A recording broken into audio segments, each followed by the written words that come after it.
नमस्कार, अनादि टीवी देख रहे हैं आप। मैं हूं आपके साथ गुंजन लोधी। हरियाणा के मुख्यमंत्री नायब सिंह सैनी ने आगामी बजट सत्र को लेकर प्रेस वार्ता में सरकार की प्राथमिकताओं को साझा किया। सीएम सैनी ने बताया कि राज्य का बजट सत्र 20 फरवरी से शुरू होने जा रहा है, जिसमें जन कल्याण से जुड़ी योजनाओं और भविष्य में विकास नीतियों की रूपरेखा तय की जाएगी। सरकार भविष्य के दृष्टिकोण को अपनाते हुए आगे बढ़ेगी। जहां तक कम होती जमीन, कम होता पानी और घटते हुए संसाधनों और तेजी से बदलती तकनीक को चुनौती नहीं बल्कि अवसर के रूप में लिया जाएगा।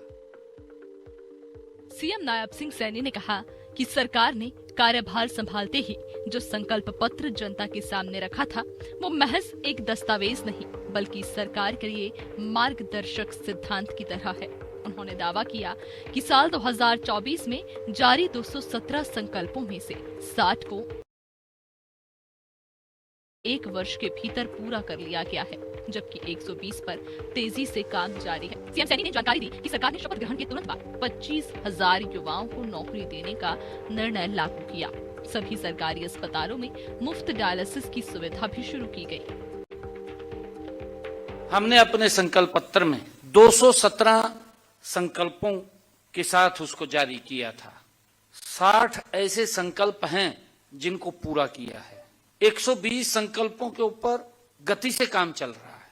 अपने संकल्प में कहा था 25,000 युवाओं को हरियाणा के इतिहास में पहली बार एक समय में ज्वाइनिंग लेटर दिया गया, उनको ज्वाइन कराया गया।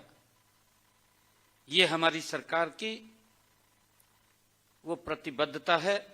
हमने अपने संकल्प पत्र में कहा था कि हमारे हरियाणा प्रदेश के जितने सरकारी हॉस्पिटल, जितने मेडिकल कॉलेज, उन सब में किडनी के जो पेशेंट हैं उनका डायलिसिस मुफ्त होगा। सीएम सैनी ने कहा कि हमने एआई चैटबॉट शुरू किया, जिससे प्रदेश के लोगों से 12,400 सुझाव मिले हैं, जो अभी भी जारी है। मेरा वादा है कि आगामी बजट लोगों की भावनाओं को, आकांक्षाओं को पूरा करेगा। ये बजट विकसित भविष्य के लिए नींव का काम करेगा। लोगों को ये महसूस होगा कि ये बजट मैंने दफ्तर में बैठकर नहीं बनाया, बल्कि उन लोगों के सुझावों के आधार पर ही बनाया है। जनता के सुझाव लिए, महत्वपूर्ण सुझाव आए, उन सुझावों के आधार पर बजट बना और उसमें हमने विभिन्न स्टेक होल्डर्स, उनसे सुझाव लिए। उनमें महिला वर्ग से हमने सुझाव लिया, हमने उद्योग जगत के लोगों से ही सुझाव लिए, हमने किसान वर्ग से सुझाव लिए, हमने युवा क्षेत्र के अंदर भी युवाओं से सुझाव लिए। अलग अलग स्टेक होल्डर से हमने जाकर के उनके बीच में सुझाव लिए और उसमें हमने 2000 जो पहला बजट मैंने प्रस्तुत किया था, 11 बैठकें की गई।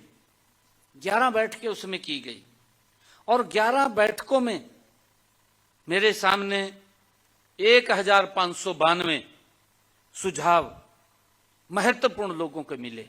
हमने एआई बेस्ड चैटबॉट का नया प्रयोग किया और उसका प्रयोग करते हुए इसके माध्यम से हमने प्रदेश के लोगों से सुझाव मांगे और प्रदेश के लोगों ने इस एआई चैटबॉट के माध्यम से लगभग 12,400 सुझाव हमें मिले हैं।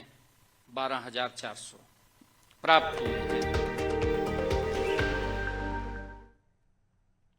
हरियाणा के मुख्यमंत्री नायब सिंह सैनी ने सोमवार को चंडीगढ़ में हाई पावर परचेज कमेटी और high power works purchase committee की बैठक की अध्यक्षता की। आम बजट सत्र से पहले बुलाई गई इस अहम बैठक में राज्य के विभिन्न विभागों के प्रमुख, इंफ्रास्ट्रक्चर और विकास परियोजनाओं से संबंधित जहां पर प्रस्तावों पर विस्तार से चर्चा की गई और बैठक में कामों और सेवाओं की खरीद के संबंध में कई महत्वपूर्ण निर्णय लिए गए।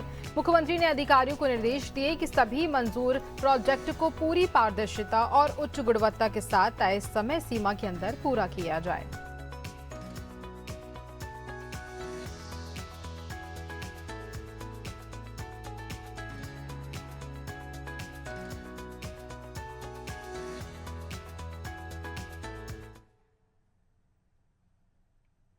हरियाणा के मुख्यमंत्री नायब सिंह सैनी ने रविवार को पंचकुला में माता मनसा देवी कॉम्प्लेक्स गौशाला धाम पहुंचकर हरियाणा पुलिस में अतिरिक्त पुलिस महानिदेशक CID सौरभ सिंह की पूज्य माता श्रीमती प्रेम सखी सिंह के निधन पर शोकाकुल परिवार से भेंट की।